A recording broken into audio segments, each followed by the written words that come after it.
Primero agradecerles por haberse hecho el tiempo esta tarde del día jueves.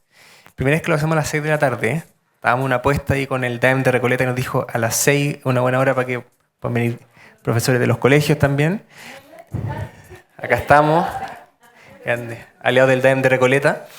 Y agradecerles porque para la Fundación Mustakis por generar espacios de reflexión, poder tener la oportunidad de traer grandes profesionales, personas que están trabajando en el mundo también en temas tan importantes como la educación, y en este caso las hermanas Coral y Rocío Elizondo, que han estado, a mí me sorprende verlas así de compuestas, porque vienen hace 2 días trabajando en jornadas de 9 a 6 de la tarde con los equipos del programa de aprendizaje de la Fundación. También ahí estado el DAEM y los colegios, unos par de colegios de Recoleta con los que trabajamos durante el año, ayudándonos a pensar justamente en lo que dice el título, cómo aprendemos sin barreras. Me gustaría poner una idea, aprender sin barreras y sin fronteras, porque también lo que ya nos demuestran es que la educación es universal, es una disciplina que nos tiene que exigir a todos, ¿verdad? Y estos 3 temas tan provocadores como es el lenguaje, como son las emociones para el aprendizaje y como es la diversidad también para un aprendizaje efectivo. Así que primero agradecerle por estos días. Vamos a seguir mañana, pero hoy día, este jueves de la tarde, queremos también con ustedes reflexionar, pensar, preguntarnos cuáles son esas barreras que hay para una educación lo más inclusiva, diversa y pertinente posible. Así que, sin más preámbulos, vamos a darle la bienvenida a Coral y Rocío y a dejarlas también con este espacio de preguntas que se van a ir haciendo y respuestas que vamos a ir generando entre todas las personas acá presentes. Así que, muchas gracias.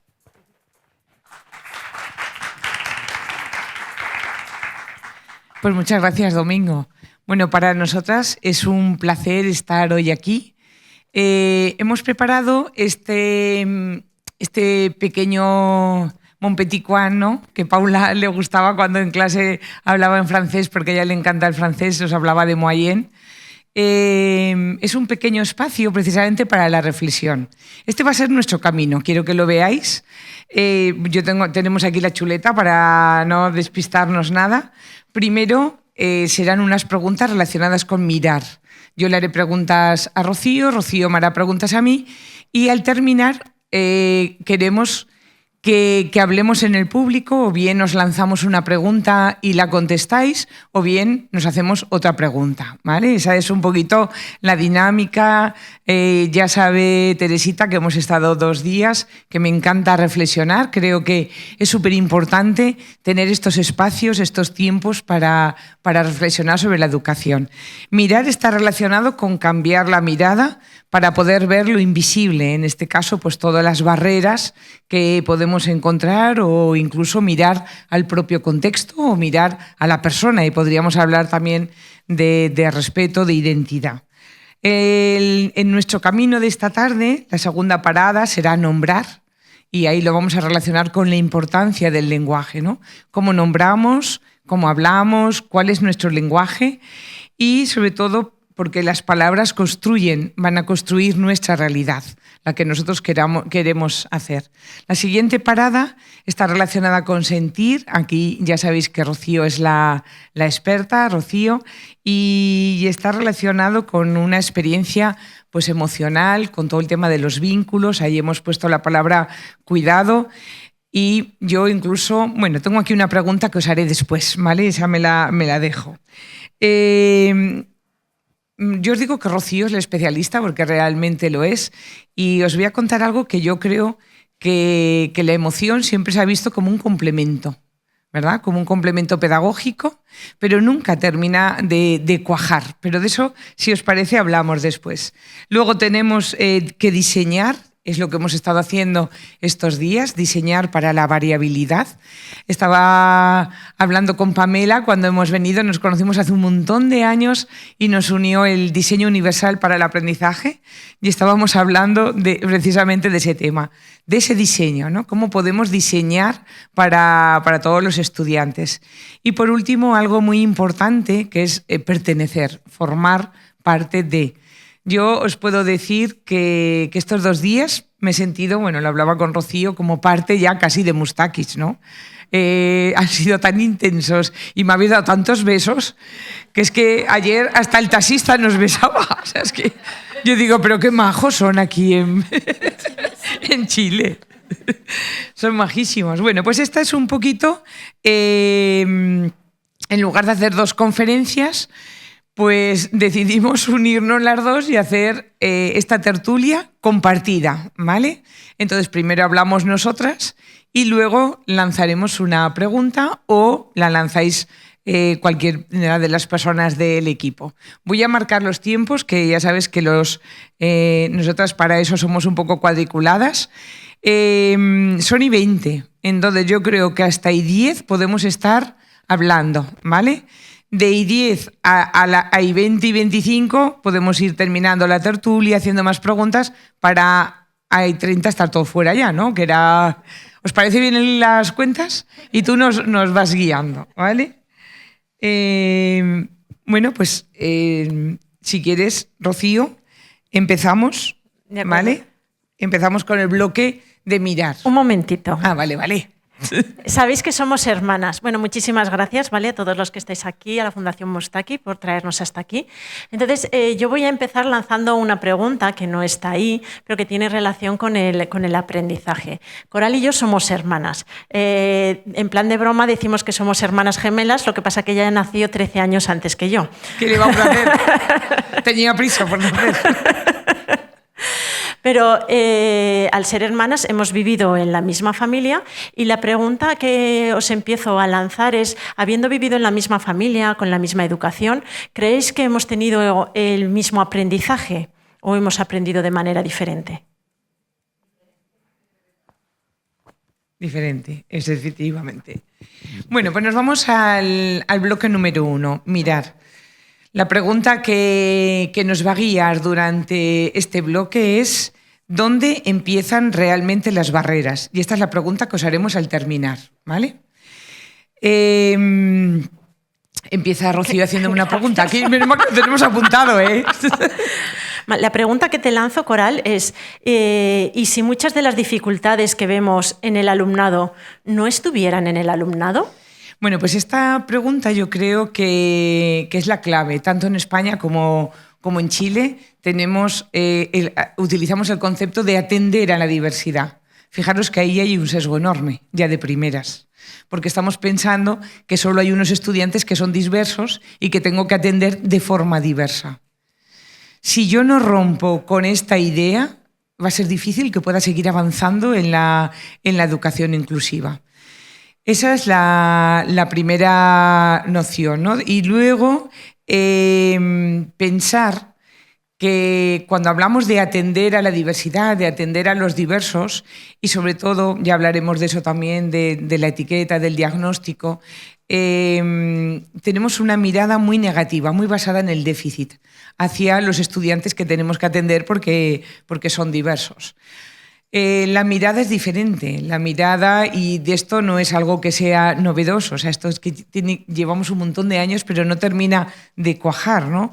Tenemos que empezar a poner el foco en qué le ocurre, es lo que hicimos aquí, ¿verdad? Lo primero que hicimos el primer día es trabajar las barreras. ¿Qué barreras había en el contexto? ¿Qué barreras son las que impiden a los estudiantes poder estar presentes, participando, obteniendo logros? Así que la respuesta a la pregunta que me hacía Rocío, ¿y si muchas de las dificultades que vemos en el alumnado no estuvieran en el alumnado? Eso es, ojalá, ¿verdad?, podamos empezar a poner el foco en el contexto y en la barrera, porque entonces podríamos empezar pues, a cambiar el lenguaje, a diseñar, a incluir de otra manera, ¿no? Tenemos que pensar qué es lo que está pasando aquí en lugar de pensar qué le pasa a ese niño. ¿Qué le pasa a ese niño, a esa niña que no me sigue la clase, ¿no? Entonces yo creo que es el primer cambio de paradigma que tenemos que empezar a llevar a cabo. Y yo, Rocío, te pregunto el cerebro, ¿no? Aquí yo tengo muchas alumnas que estuvisteis conmigo, que me encanta veros. Y Rocío también me acompaña en el máster, ahora está conmigo en el módulo 3 y bueno, pues también está estudiando en el módulo, el máster al año que viene, y le encanta el cerebro a Rocío. ¿Puede aprender, tú crees, Rocío, que puede aprender el cerebro, un cerebro que se siente amenazado o un cerebro que se siente desbordado e inseguro? Mira, pues vamos a volver a... A mí me encanta viajar en el tiempo, no solo con el avión, sino viajar en el tiempo y nos vamos a ir a la prehistoria. En la prehistoria es cuando apareció, ¿no?, el Homo sapiens, evolucionamos. No me voy a meter en historia porque no era mi fuerte, pero sí que voy a hacer hincapié en el cerebro, ¿no? El cerebro que evolucionó en ese momento es el cerebro que tenemos ahora. Es un cerebro que evolucionó para la supervivencia. Entonces, ese cerebro estresado lo que hace, en principio, aunque pensemos que sí que aprende, a lo mejor de entradas un poquito de estrés me hace activarme, que hablaremos luego, pero si miramos más detenidamente ese cerebro, lo que vemos es que cuando se producen esas amenazas, esas inseguridades, lo que estamos consiguiendo es bloquear el aprendizaje. ¿Por qué? Porque el cerebro lo que prima en ese momento es sobrevivir. Es decir, todos los recursos neuronales van a ver cómo salgo de esta. ¿Vale? Estoy sentada en clase, tengo dificultades a lo mejor para la lectura y la profesora de repente dice, alguien que quiera leer en voz alta. Entonces, a ti se te activa ya el sistema de amenaza, peligro, peligro, peligro, y se te ocurren las 1001 maneras de esconderte, de hacer lo que sea, hacerte la fónica porque no puedes hablar, ¿vale? Y entonces todo lo demás, todo el aprendizaje que hay de más desaparece, porque tu atención solo se focaliza en tu supervivencia. Entonces, si miramos el cerebro desde ahí, te diría que no, que un cerebro, a tu pregunta, ¿vale?, si puede aprender sintiéndose amenazado o desbordado, es que no está aprendiendo.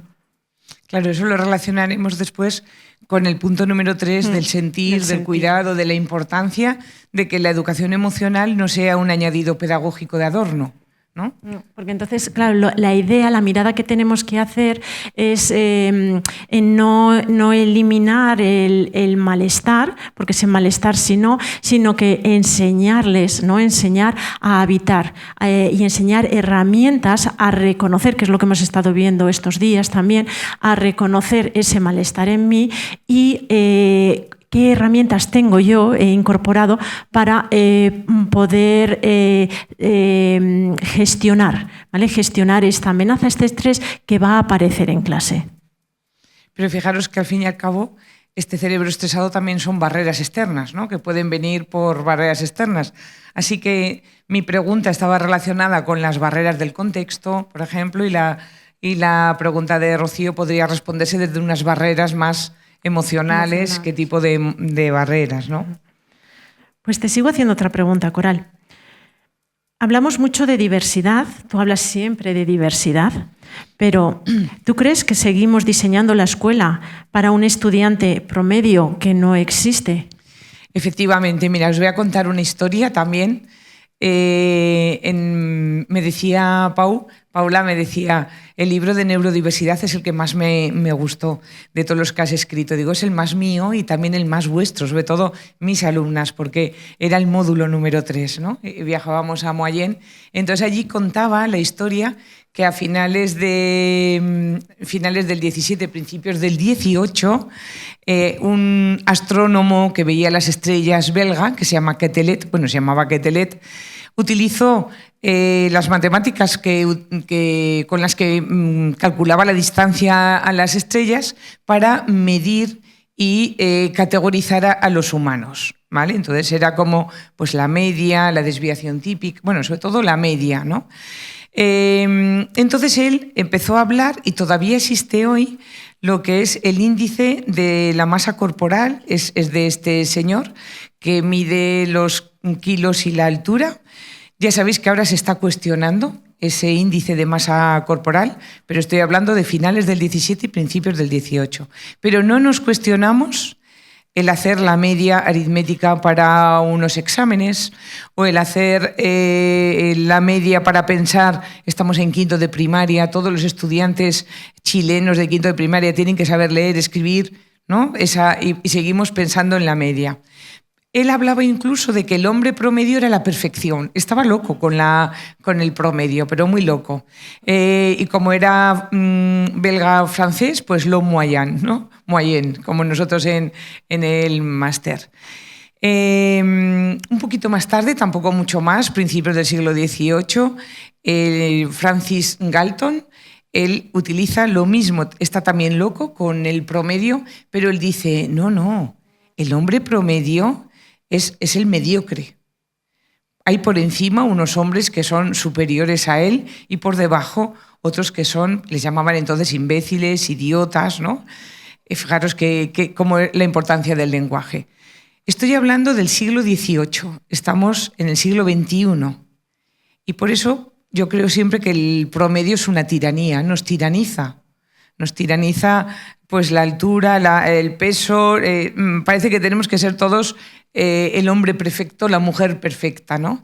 Pero si nos lo llevamos a la escuela todavía es más tirano, porque todos los alumnos de la clase de quinto tienen que hacer exactamente lo mismo, de la misma forma y en el mismo tiempo, anulando todas las identidades que pueda haber, ¿no? Y no respetando a nadie.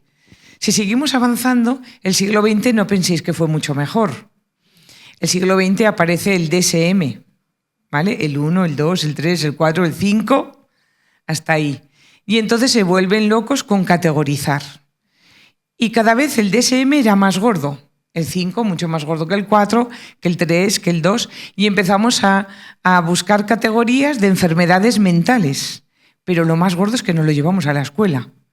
Y yo como psicóloga, como orientadora educativa en un cole, tengo que irme al DSM-5 para buscar una categoría clínica y poder decir. Así que en el aula tengo los normales y los diferentes, pero los diferentes además con algo médico, ¿no? Con una categoría médica. El DSM-6, cuando salga, yo creo que nos va a sorprender y espero que gratamente. Vamos a juntar los dedos. ¿Por qué? El 28 de enero, bueno, diréis que sí que tiene buena memoria, pero Rocío sabe que es el cumpleaños de mi hija y de mi marido, claro, no tiene ningún mérito. Lo voy a contar así como si fuese el 28 de enero del 2026 salió la noticia de cómo será el próximo DSM, ¿vale? Va a tener en cuenta el contexto, acabamos de hablar de la importancia del contexto, del tema de las barreras, va a contemplar cierta graduación. Ya sabéis que cambiaron, por ejemplo, en el autismo y quitaron Asperger y pusieron nivel 1, nivel 2, nivel 3, dependiendo del apoyo, entendiendo entonces que todas las personas necesitamos apoyo o ayuda o andamiaje o como lo queramos llamar en algún momento. Y van a ir quitando pues, muchas de las cosas clínicas que hay ahora. Entonces, entre eso y el índice de la masa corporal, podemos tener algo de esperanzas de que esa tiranía del promedio de Quetelet que os he contado, pues podemos ir abriéndola. Pero yo no sé si esa será la pregunta que os haga también. ¿Pensáis que todavía tenemos la tiranía del promedio en nuestras aulas? Esa será la pregunta, por si queréis ir pensando. Y ya, Rocío, te hago la última de este primer bloque. ¿Qué señales nos indican que un estudiante no está desmotivado? Que a veces pensamos ese estudiante está muy desmotivado, tal vez pueda pasarle otra cosa, ¿no? No sea una desmotivación. Me gusta mucho lo que has dicho de pensamos, ¿vale? Porque lo que hacemos cuando vemos a un alumno está desmotivado, empezamos y le ponemos una etiqueta, ¿vale? Sale el juicio. Lo hacemos de manera automática. De hecho, cuando habéis venido aquí, la gente que no nos conocíais a Coral a mí o no me conocíais a mí, porque Coral le conoce a todo el mundo, sin daros cuenta habéis hecho un juicio. Nuestra mente lo que hace es clasificar lo que me gusta, no me gusta, y lo que es indiferente, que cuando llegamos a conocer a una persona ya la ponemos en me gusta, no me gusta. Cuando hablamos de me gusta, no me gusta de personas, es amigos, ¿no? Esta persona, nos volvemos otra vez a la prehistoria, y estos son de mi tribu, a estos hay que protegerlos, estos son amenaza, esos son los enemigos, el no me gusta. Entonces lo hacemos de manera automática.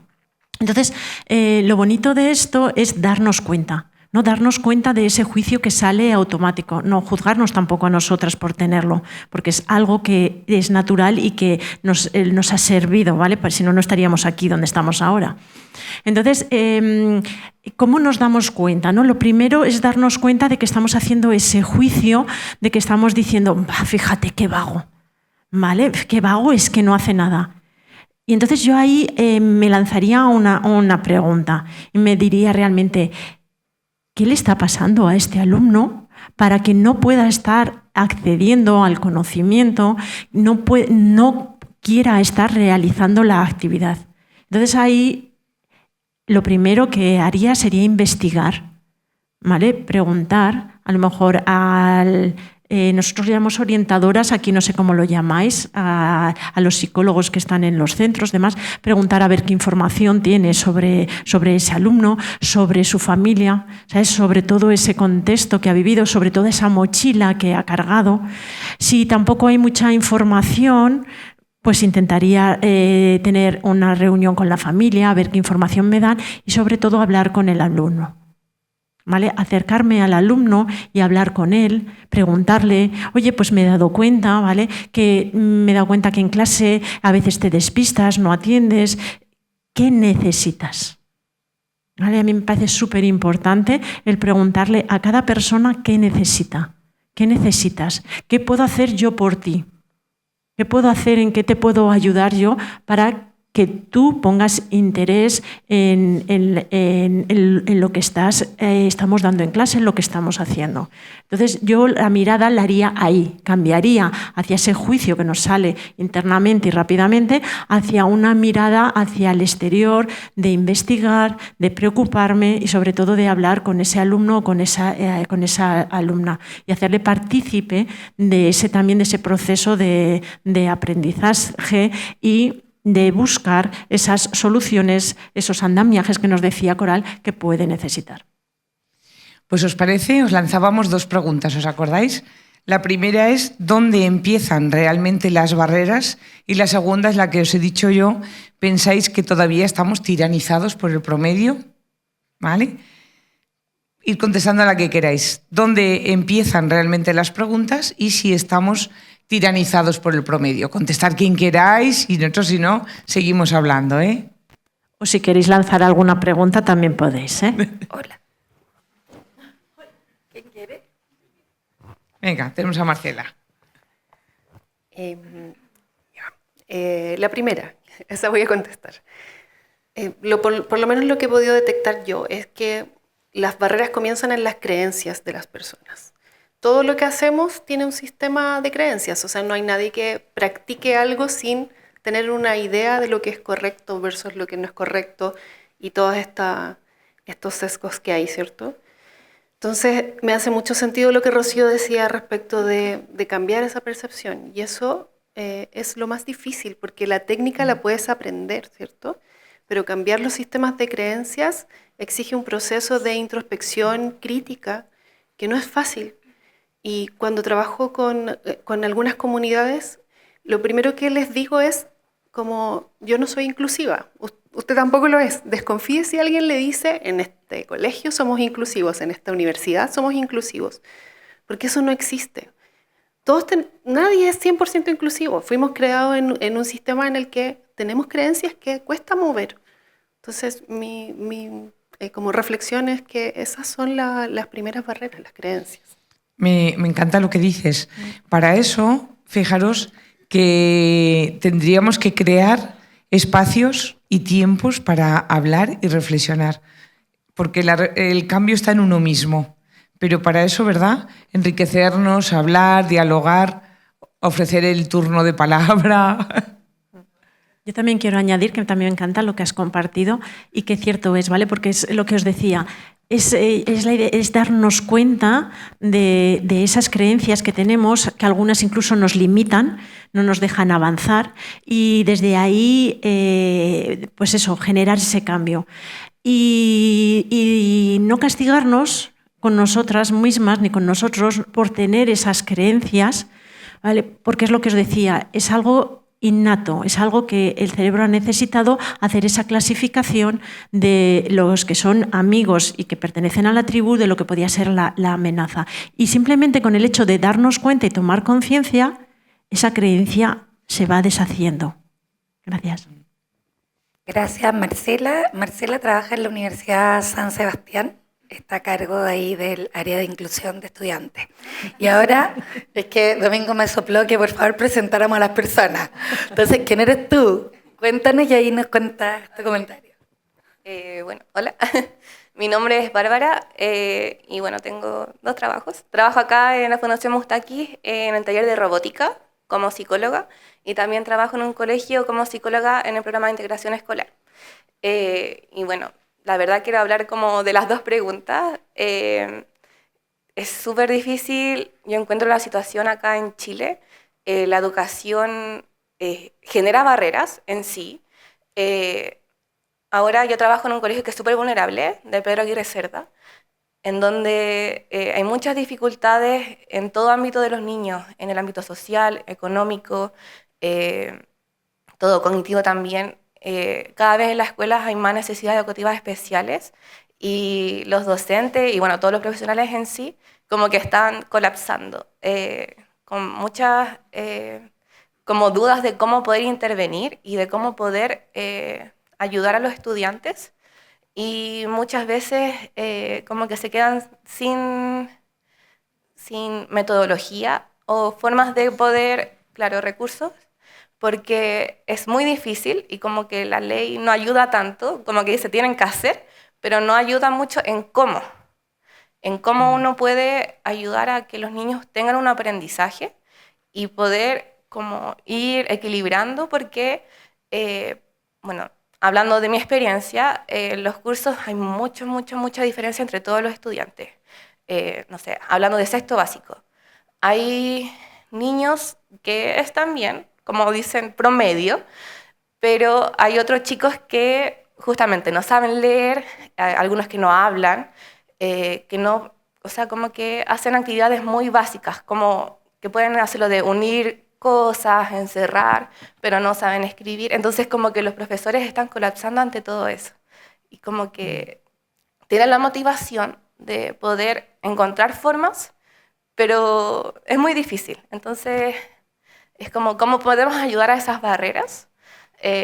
Claro que siempre estamos como en constante formación, pero aún así es como, de repente, como muy difícil. Pues muchas gracias. Si os parece, hacemos como 2 preguntas en cada turno para que nos dé tiempo. Bárbara, iremos contestando eso más en la zona de diseño. ¿Te parece? Porque realmente ahí importante es el diseño. Seguimos avanzando y pasamos al siguiente bloque. Aquí hemos visto que tenemos que dejar de preguntarnos qué le pasa al estudiante para empezar a preguntarnos qué está pasando en el contexto y sobre todo, como nos decía Marcela, la necesidad de un cambio de mirada, que siempre es una barrera totalmente invisible, y eso me gusta hablar, que no he hablado aquí, no os he diferenciado entre lo que serían barreras visibles y barreras invisibles. Y las invisibles sería el lenguaje, por supuesto, y el cambio de mirada, ¿no? O las creencias, y eso es lo que más cuesta. Las barreras visibles a veces con dinero, con apoyos, se pueden solucionar, ¿no? Pues poner una rampa o incluso dotar de más profesorado, pero la mirada, el lenguaje es lo más difícil. Así que seguimos con las barreras, seguimos con el lenguaje y nos vamos a responder a la pregunta: ¿vosotros pensáis que el lenguaje puede generar barreras? Esa es la pregunta, siguiendo un poco con las barreras, en este caso una barrera totalmente invisible, ¿no? ¿Puede el lenguaje generar barreras? Pues yo te pregunto, Coral, ¿qué opinas tú que si las palabras que utilizamos para hablar del alumnado pueden convertirse en una barrera? El lenguaje, yo creo que el lenguaje no es neutral, ¿no? Y de hecho lo que nos dicen, ¿verdad?, pues hace daño. Muchas veces el lenguaje hace daño. se habla incluso, esto no es algo que me haya inventado yo, de palabras asesinas. Y yo siempre digo que el lenguaje de la discapacidad está plagado de frases asesinas, ¿no? No sabe, no puede, no habla, no comunica, no mira, ¿no? Está plagado de esas frases asesinas. El lenguaje en realidad no solo descubre la realidad, sino que la construye. O sea, yo creo que con el lenguaje construimos la realidad. Entonces, al hilo de lo que estabais hablando, Bárbara y Marcela, el lenguaje propio que utilizamos para referirnos a vuestros estudiantes o a los propios compañeros y compañeras sobre la diversidad va construyendo si somos o no escuela inclusiva, ¿no? Entonces, estoy contigo. Yo que estaba dirigiendo un centro autonómico, ¿no?, en mi comunidad autónoma, en Aragón, Centro Aragonés de Recursos para la Educación Inclusiva, y pensaba que era Doña Inclusión, pues no. Tú misma te das cuenta y te reflexionas y te replanteas, incluso cuando te descubres a ti misma hablando o diciendo un lenguaje en concreto, ¿no? Yo creo que el lenguaje, desde luego, es una barrera muy, muy grande, ¿no? Pero también diría, otra vez de nuevo, hace falta hablar, reflexionar y construir un lenguaje compartido entre todos, ¿no? Para empezar a poder avanzar. Esta mañana o esta tarde, o ya no sé cuándo, hablaba de mi camiseta, de la neurodiversidad. El propio concepto de neurodiversidad es un concepto que trabajábamos en el módulo, pero no aparece en la normativa. Por ejemplo, Bárbara también decía, hay cosas en la normativa que nos obligan, ¿verdad?, a encasillarnos. Yo creo que la normativa, a veces la palabra inclusión es un poco de boquilla, ¿no? Como con la boca pequeña. Pues porque está de moda, porque lo de ese número 4 a nivel internacional nos lo dice, pero seguimos hablando de atender a los diversos, ¿no? Entonces hay como muchas incongruencias.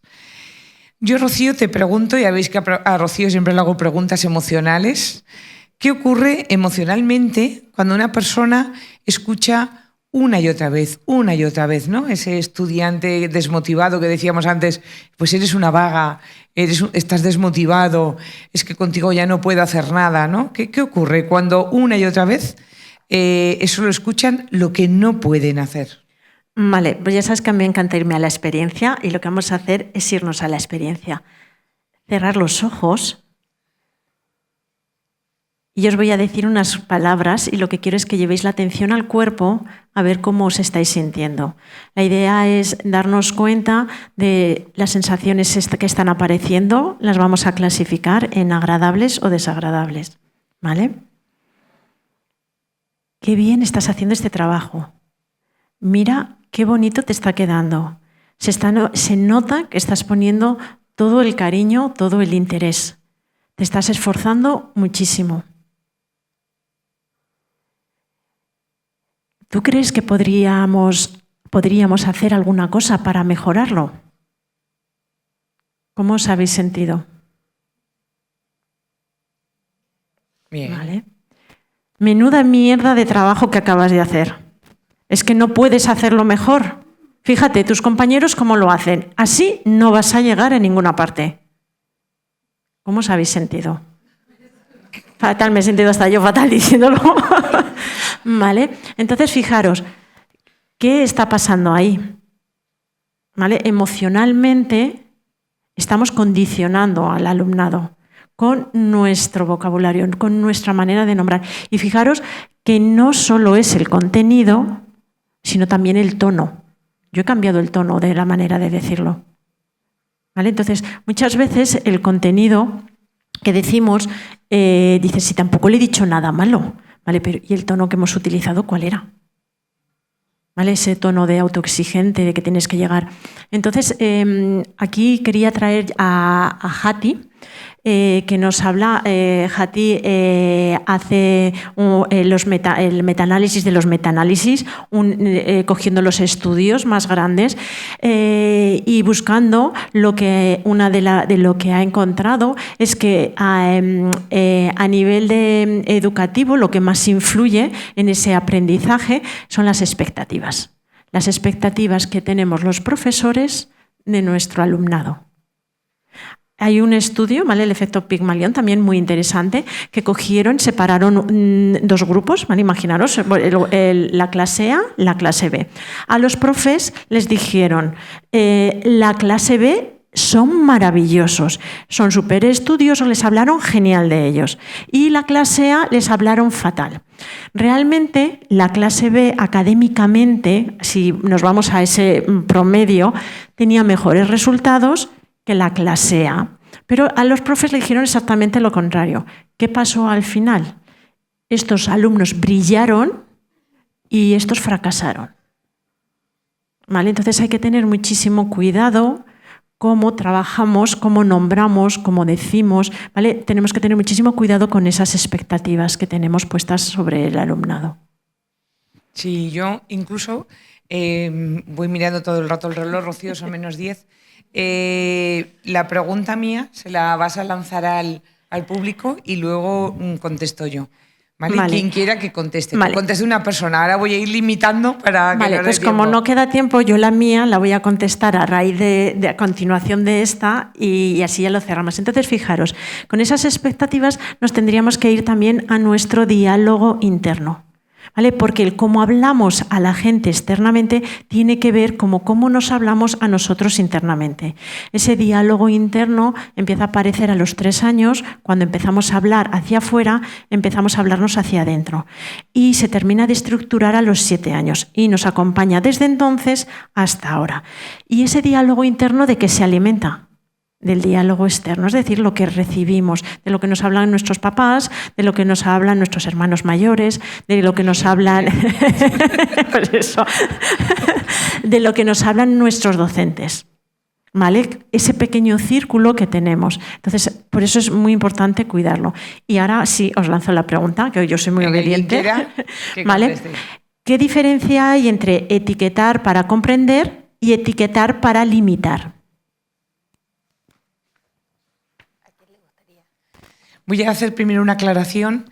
Aquí hemos puesto etiquetar, pero os voy a diferenciar entre lo que sería poner una etiqueta o poner un diagnóstico, ¿vale? Yo como orientadora, y tú también, Bárbara, seguro que pones un diagnóstico.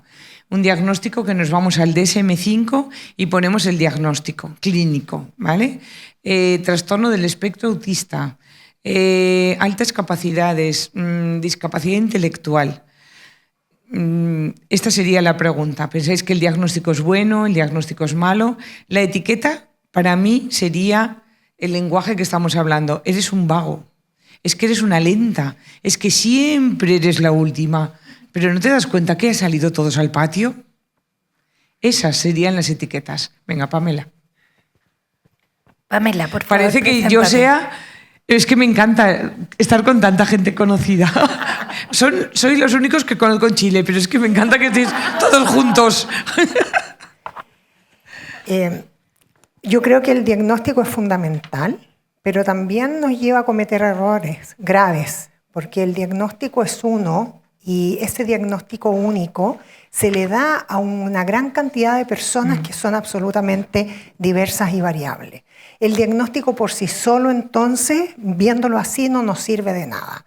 O sea, tener un niño, Juan, disléxico, María, autista, Pedro, con discapacidad intelectual, por sí solo no nos dice absolutamente nada. Yo creo que lo que hay que hacer es utilizar la forma correcta para elaborar el neurotipo de esa persona de acuerdo a ese diagnóstico. Y yo creo que lo que nos falta en el sistema educativo es justamente mirar el neurotipo, porque el neurotipo nos permite definir dentro del perfil neurocognitivo dónde van a estar las potencialidades y las fortalezas de esa persona y dónde van a estar los requerimientos de apoyo. Entonces, yo creo que nosotros jugamos con la etiqueta el sistema educativo etiqueta mucho, de hecho hablamos de necesidades educativas especiales, que es un concepto que desde el año 1974 está siendo analizado y criticado, y lo seguimos teniendo en nuestra legislación actual, ¿no? De hecho, el sistema coral es tan triste que nosotros ocupamos ese diagnóstico como una etiqueta, como lo que estás diciendo tú. Nosotros no hablamos de vagos, pero sí hablamos de niños NEP. Y NEP es necesidad educativa especial permanente. Sí hablamos de niños NET, hablamos de niños PIE. Todas esas son etiquetas. Son etiquetas que nos llevan a los sesgos y ocultan a la base lo que esa persona requiere, que es el derecho a ser apoyado en virtud de ese diagnóstico. Sí, pero apoyado con calidad, ¿vale? Que a veces los apoyamos, pero no es la calidad. Muchas gracias, me encanta tu reflexión. Y la persona siempre es mucho más que un diagnóstico, hayas empezado tú, ¿no? Hola, yo soy Roxana Valero, soy directora de un jardín infantil en Chile Chico, la Patagonia chilena. Sí. Pues sí que has venido de lejos, ¿eh? Sí, ando de vacaciones, de descanso, ando de receso. Yo creo que las etiquetas, si bien es cierto, a veces necesitamos diagnósticos, pero también muchas veces nos pone las expectativas bajan al suelo. Sí.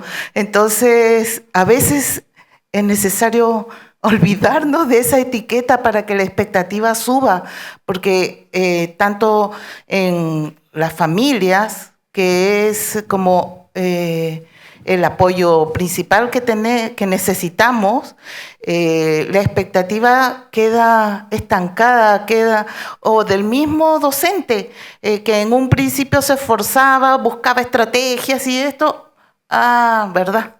Que tiene la etiqueta, es PIE, no me corresponde a mí. No, ya cuando vaya a entrar al programa, ahí, y la verdad es que uno mismo le pone el límite al niño, al estudiante.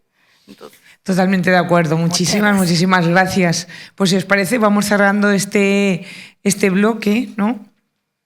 Y fijaros que en realidad pues hemos dicho que el lenguaje pues revela la mirada, pero en realidad la inclusión exige, ¿no? Lo habéis dicho también vosotras, una respuesta educativa, también la ha dicho Bárbara, a la que no estamos tampoco preparados. La verdad es que esto es un desafío, un reto. Yo siempre digo que la inclusión no se puede hacer a coste cero, ¿no? Eso desde luego. Las palabras entonces van a transformar la práctica, pero sobre todo cuando cambian nuestras preguntas, cuando empezamos a cuestionarnos y cuando empezamos a hacer otras preguntas.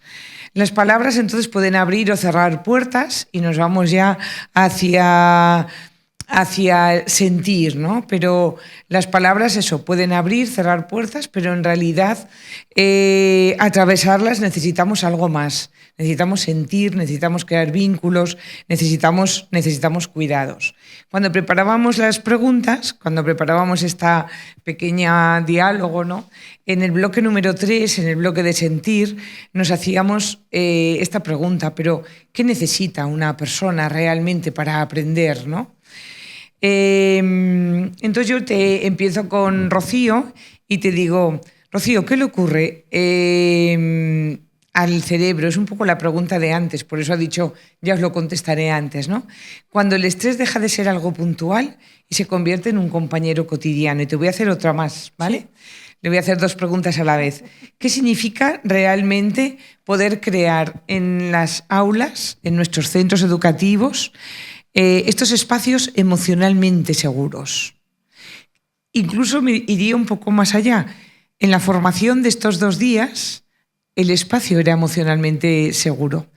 Estabais, ¿verdad? Gente, que estoy mirando a las personas que han estado aquí, de proyectos diferentes, muy diferentes entre sí, y nos hemos sentido acogidos, seguros, ¿verdad? Ese cuidado. Vale. Voy a ir enlazando todas las preguntas. Bueno, están muy relacionadas. Entonces, ya hemos visto que cuando hay estrés ya no hay aprendizaje. Lo que pasaría sería que un nivel alto, un pequeño nivel de cortisol, es decir, yo vengo a trabajar y necesito una poca activación. Yo siempre me voy a experimentarlo yo para saber lo que están experimentando mis alumnos. Entonces, yo vengo a trabajar y necesito un poquito de activación porque si no, incluso a veces necesitamos ese cafecito, ¿no?, para despertarnos. Pero si no, no me puedo poner en marcha. Pero cuando la exigencia del trabajo acaba, yo tengo que saber volver a esa calma, ¿vale? A ese espacio emocional seguro que hay dentro de mí. ¿De acuerdo? Cuando el estrés se queda permanente, es decir, ya no lo necesito, pero sigue activo, en mi interior no está ese espacio emocional seguro. Hay inseguridad, hay miedos.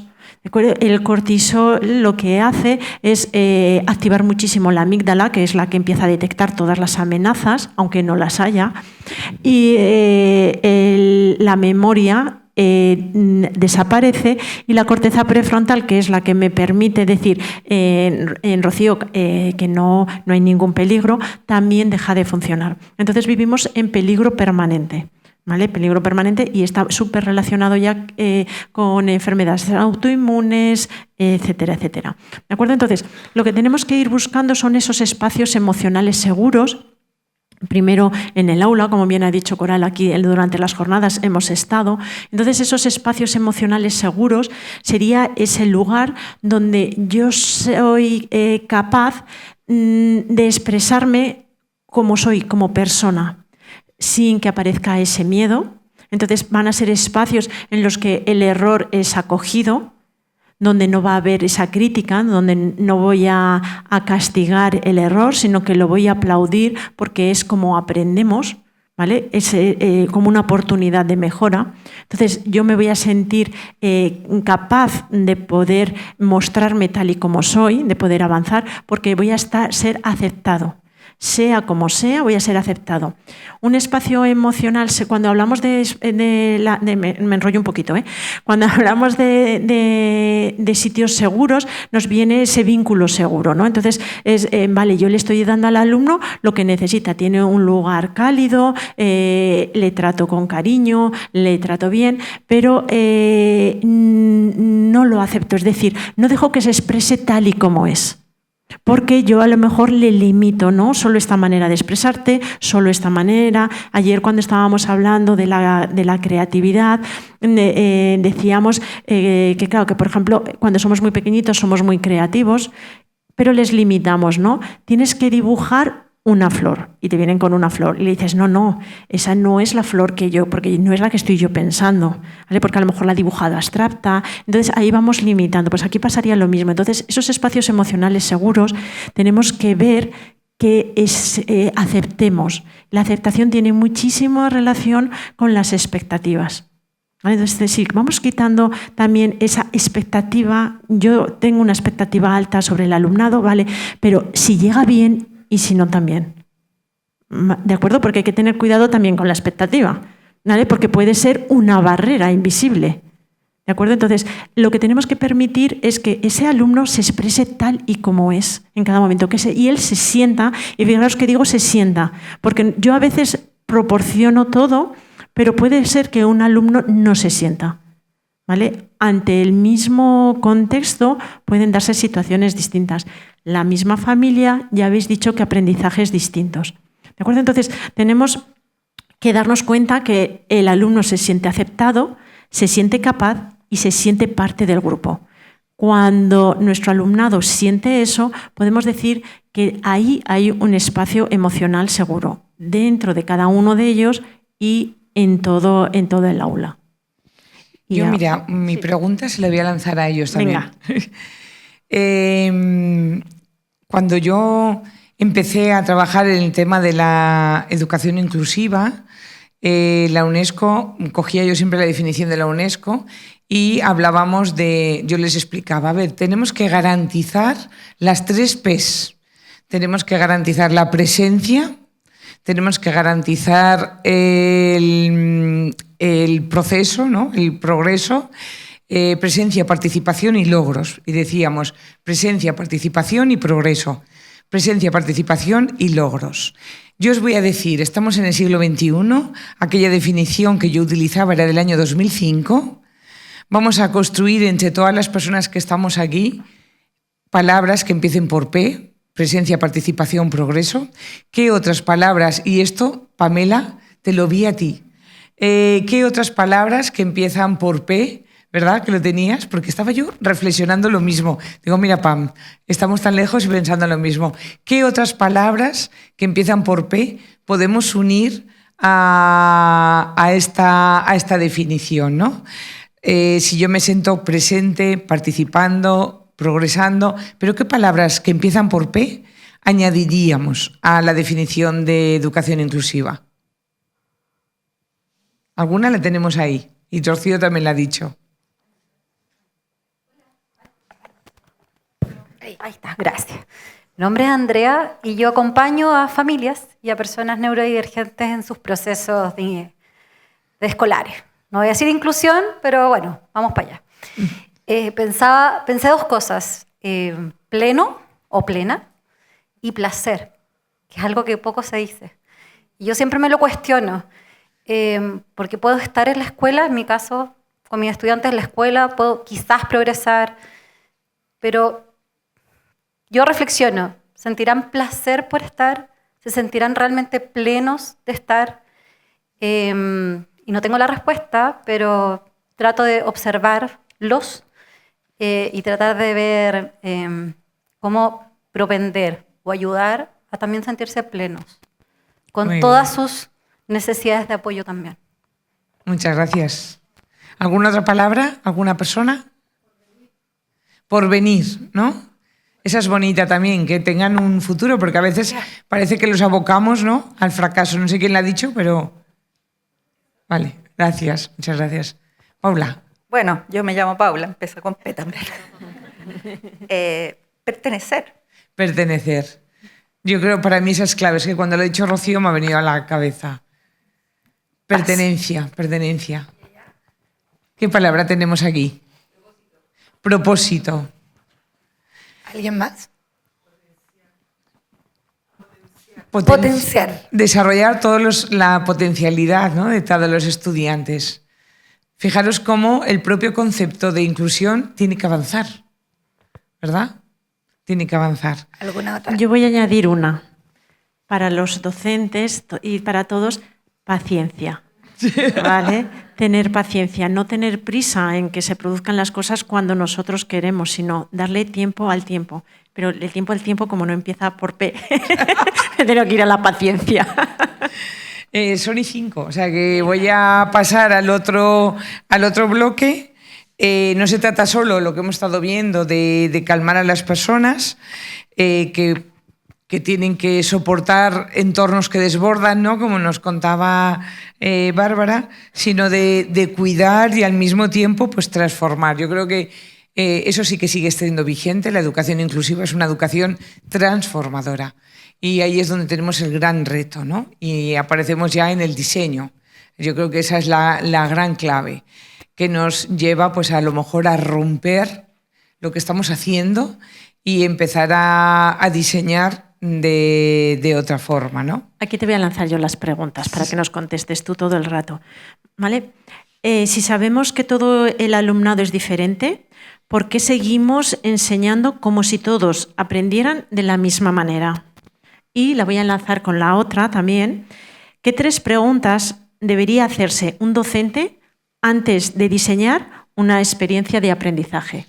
Bueno, pues el tema, yo estoy últimamente trabajando muchísimo el tema del diseño, más allá del DUA, ¿no?, del marco DUA, que por supuesto siempre lo tengo como de referente.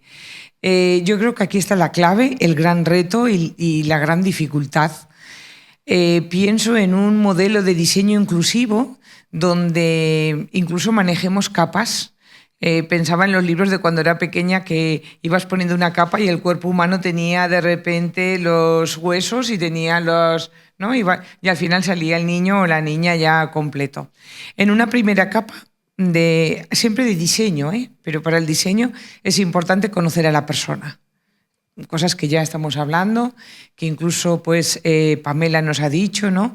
Conocer a la persona, hablar de pertenencia, hablar de identidad, pero me voy a toda la parte neuro, aprender pues, toda la neurodiversidad, los neurotipos, me voy a todas las funciones ejecutivas, a cómo aprendemos, ¿no?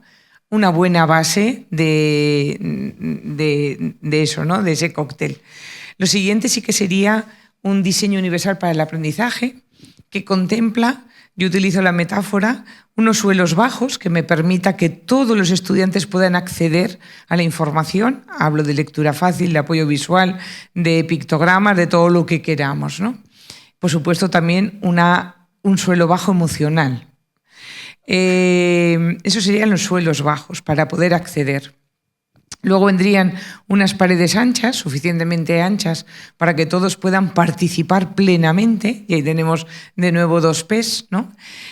Opciones a la expresión, hemos estado viendo todo lo que es esfuerzo, persistencia, el lenguaje, ¿no?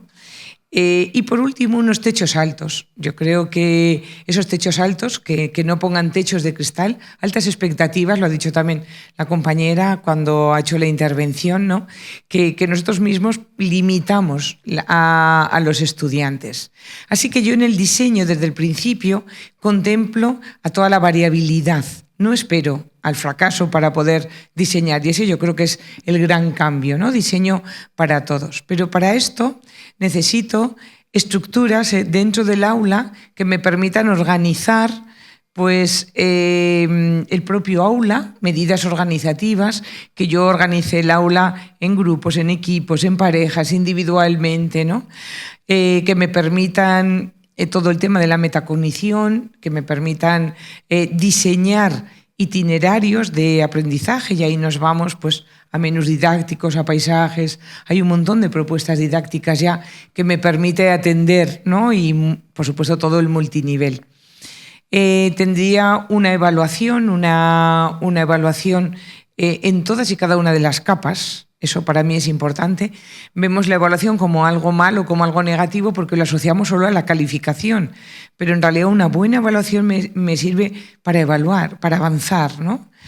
Y por último, protegido así con un paraguas, es a nivel de centro, pues desde todo lo que serían el entorno, ¿no? Como una escuela abierta y participativa, que escucha la voz de las familias, que escucha la voz de los propios estudiantes, y sobre todo yo trabajaría con niveles de apoyo. Igual que hemos contado antes que en el propio DSM habla de niveles de apoyo, ¿no? Pues unos niveles de apoyo, hay veces que la intervención tiene que ser en gran grupo, otras veces la intervención tiene que ser en pequeño grupo y otras veces la intervención tiene que ser individual, al margen de que todo se puede hacer dentro y yo no descarto que en algún momento podamos salir fuera, ¿vale? Entonces siempre pues, os diré depende. Y algo que me parece fundamental, que es el liderazgo. ¿Quién lidera todo esto? Eso me parece, creo que lo has dicho tú también, Marcela, no sé, alguien lo ha dicho, ¿no? Todo el tema del liderazgo. Entonces, el diseño es un diseño para la variabilidad, un diseño que anticipa y que permite trabajar toda la variabilidad. Si te parece, Rocío, nos vamos al último para poder, y ya después os hacemos una pregunta para poder ir cerrando, ¿vale? Al bloque número... Las preguntas que los he dicho sería, bueno, pues un poco relacionadas con eso, ¿no? Con cómo anticipo, en cada capa haría una pregunta diferente. Y ya lo último, que es la pertenencia, ¿qué escuela queremos construir? Y aquí ya, si os parece, le hago una pregunta a Rocío y ya vamos construyendo entre todas las personas que hemos asistido, pues cómo es esa escuela que queremos construir, ¿vale?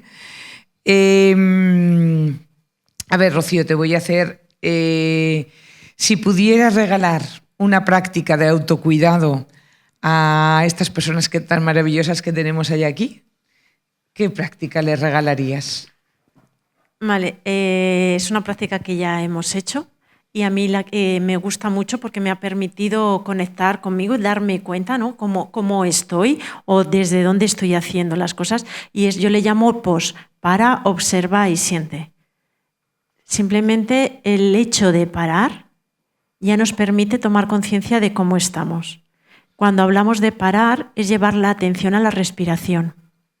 Observar, no cambiarla, simplemente observar la respiración, ¿vale? Cómo está siendo en este momento, inhalando y exhalando por la nariz. Ya me está dando información de cómo estoy. Si mi respiración es muy rápida, si mi respiración es más lenta, respiración más rápida relacionada con más estrés, más ansiedad, más superficial, ¿no? de aquí del pecho, más profunda, es que estoy más relajada si estoy respirando abdominalmente.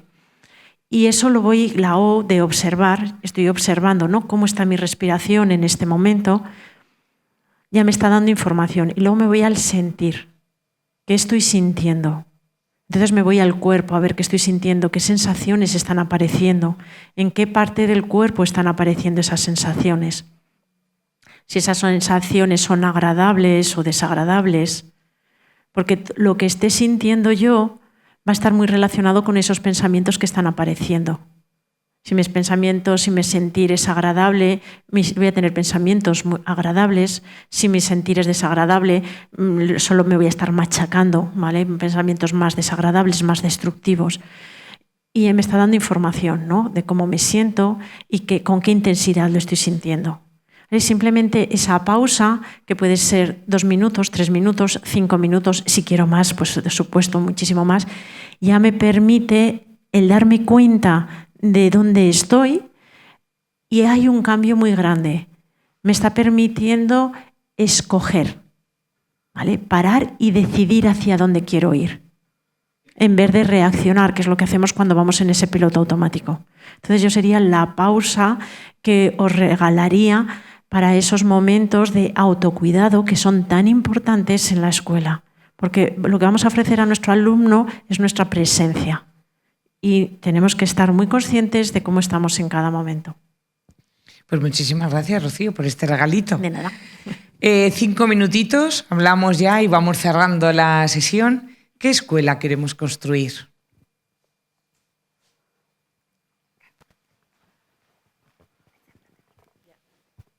Yo me llamo María José, soy mediadora del programa Caos y a mí me encantaría tener una escuela en la que hay un diálogo constante y que también se den los tiempos necesarios para que podamos seguir implementando actividades que sean diversas y de verdad tener el tiempo de usar nuestra creatividad y todo el potencial que tenemos como educadores para darle estas herramientas a los niños y niñas de nuestra escuela.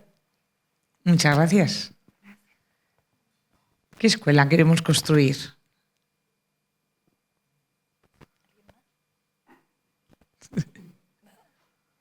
Acá, perdón. Una escuela en que las metas no sean perversas y se centren en los logros de los profesores. Acá. ¿No? ¿Alguien más? Aquí aprovechemos y ahí voy acá. Una escuela en donde sea accesible la infraestructura, sea accesible la cultura, es decir, descrita para aquellos que no ven, señada para aquellos que no escuchan, y dado que la normativa en Chile nos acompaña, eso es posible si nos escuchamos, es decir, profesores, familias, estudiantes puedan dialogar, como fue lo que la profesional que trabaja en Caos lo promueve, lo cree, lo siente y lo aplica. Felicidades a Mustakis. Muchas gracias. Muchas gracias. Acá tenemos uno más. Hola, buenas tardes. Mi nombre es Elizabeth. Estoy participando en Caos. desde mi escuela. Ha sido una experiencia nueva y me ha motivado porque Recoleta tiene una particularidad que me encanta, y es que con pocos recursos tiene un programa, el programa CATI, que intenta hacer lo que en otras escuelas con muchos más recursos logran hacer, y el esfuerzo que hace esta comuna me parece que no es visualizado en el país, pero es tremendamente importante porque centra la mirada en el estudiante y ellos son los protagonistas. Y sin descuidar la situación laboral de los docentes y todo el estrés y todas estas necesidades que tenemos como profesionales, el foco es acompañar a los estudiantes. Eso implica un vínculo emocional que, claro, hay un desgaste para los profesionales, pero también es la alegría de nuestros días. Encontrar a familias que confían y que encuentran en las escuelas un espacio seguro para dejar a sus hijos, a sus hijas, que aunque nos hablen el día domingo, es porque sienten que la escuela es un lugar de confianza.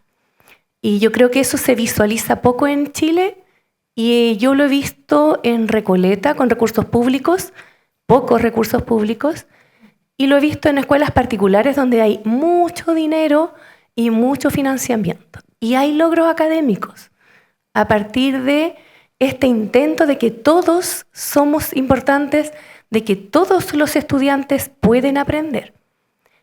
Por eso estoy en Recoleta. Me encanta. Muchas gracias. ¿Alguien quiere...? Nosotros también. Para ir cerrando. Oye, tenemos aquí... ¡Qué bien! Me encanta. A ver. Parto por aquí y voy hacia allá. ¿Nos ponemos de acuerdo? Una escuela, yo me imagino una escuela multinivel. Niños chicos y grandes en una misma sala, haciendo proyectos en común. Los grandes que le enseñan a los niños más chicos y los chicos que aprenden rapidísimo y a su vez van a ser ellos los que le enseñan después a los otros. Una escuela súper vinculante, no solamente entre ellos, sino con la comunidad que está alrededor. Una escuela que sale, que está metida dentro de la ciudadanía. Y los profesores contentos de estar ahí. Muchas gracias, Paula. Soy Carolina, trabajo en un colegio bien especial en la comuna de Conchalí, el cual tiene un porcentaje aproximado de 70% de alumnos inmigrantes. El foco de nuestro colegio, diría yo que es más, porque buscar o encontrar un alumno chileno es súper difícil. Pero según el equipo directivo es como es el porcentaje, pero yo que estoy en aula veo que es más alto. Y me gustaría mucho que la escuela que yo trabajo y quizás otras pudiesen tener más acceso al juego. Más acceso al juego, a que los niños tengan espacio para poder desarrollar sus habilidades, entendiendo que muchos de ellos dejaron todo. Me emociona un poco porque son realidades súper difíciles las de mis estudiantes. Y no tienen los recursos. No tienen los recursos, no tienen nada. No tienen a veces colaciones. Es fuerte, pero ahí estamos dándole la pelea. Hay un equipo profesional súper fuerte y me gustaría eso. Y quizás es utópico un poco, pero me gustaría en general que las escuelas tuvieran más acceso a, y comparto un poco con la colega, a lo que otras escuelas tienen. Porque ellos no. Tratamos de hacer un trabajo súper como de día a día, un poco difícil, pero no tenemos a veces los recursos porque no están los recursos a veces para otras cosas, pero de a poco los niños son súper felices, se sienten súper arraigados con nuestra institución, nos ponemos la camiseta en ese aspecto. Pero me gustaría sí que todas las escuelas tuvieran acceso a juegos, a clases más entretenidas, más recursos y que los niños también tuviesen más acceso y que la escuela o todas las escuelas pudiesen tener más talleres. No tanto la academia, porque creo que la academia está, los niños de una u otra manera van a aprender, que puedan aprender jugando. Muchas gracias. Eso es súper importante. Teníamos, me parece, ya lo último y vamos cerrando, ¿no? Creo que tú ¿querías? Ah, y después la Carol. Ya. Ay, preséntate, ya ahí pasamos. Carol, fui estudiante tuya, Coral. Para mí una escuela ideal, si vamos a soñar, porque obviamente si vamos a soñar podemos imaginar muchas cosas, pero primero que nada que sea humanizante, o sea, que vea al niño en todas sus capas, no solamente esta cosa de mirar la mente y que va a aprender desde la cabeza, sino que también mirar su cuerpo, su corazón, sus emociones, su historia, su vida, quién es. Ya no es un número, es un ser humano que llegó ahí con una trayectoria. Y que no pase de largo, que ese niño llegue con ese mundo y ese mundo sea visto, sea subido, le permita hacer lo que viene a hacer, ese propósito que trae ese niño. Y que los proyectos de alguna manera, los proyectos educativos, las escuelas de alguna manera tengan esa capacidad de moverse, de ser fluidas, de no ser tan estructuradas, que no permitan de alguna manera mirar lo que es importante mirar.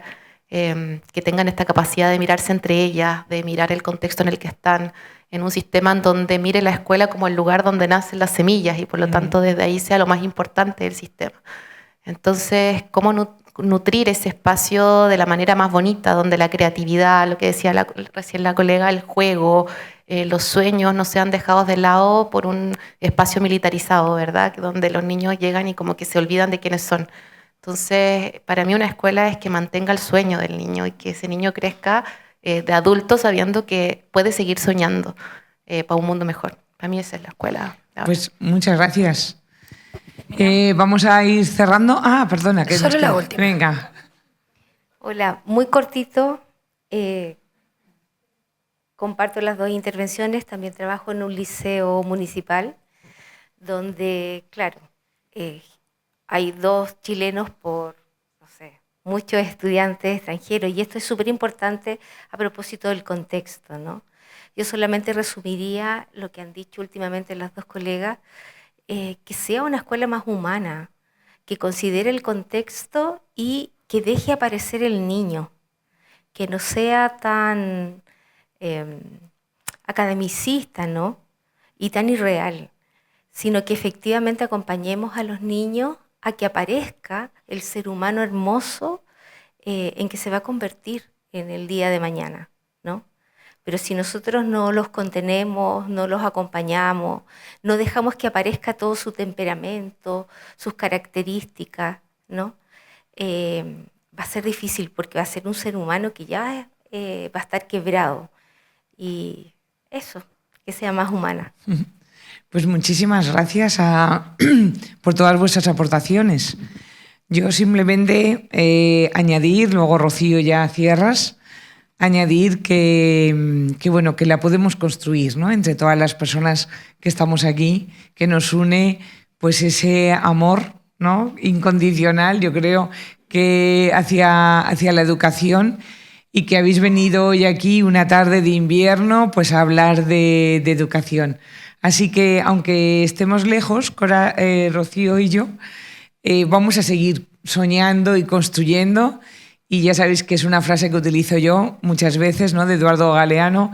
Vamos a caminar hacia el horizonte utópico que nos permite precisamente pues, avanzar, reflexionar, movernos y hacer un montón de kilómetros para conoceros a todos vosotros y vosotras.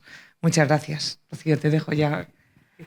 Sí, yo simplemente una invitación, ¿no? Daros muchísimas gracias, lo primero, por estar aquí también, por todo lo que habéis aportado. Y os invito a eso, a seguir soñando, ¿no? Y a soñar alto, a soñar lejos, porque esos sueños son los que nos dan la energía para caminar hacia ese sueño. Muchísimas gracias.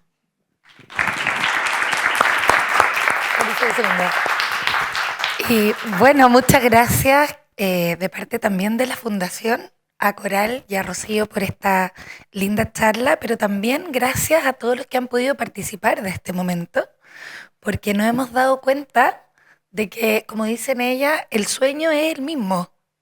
Y acá en la Fundación Mustaki soñamos con ese ser humano integrado, que disfruta el día a día, que tiene herramientas para conocerse a sí mismo, para seguir aprendiendo, para transformar.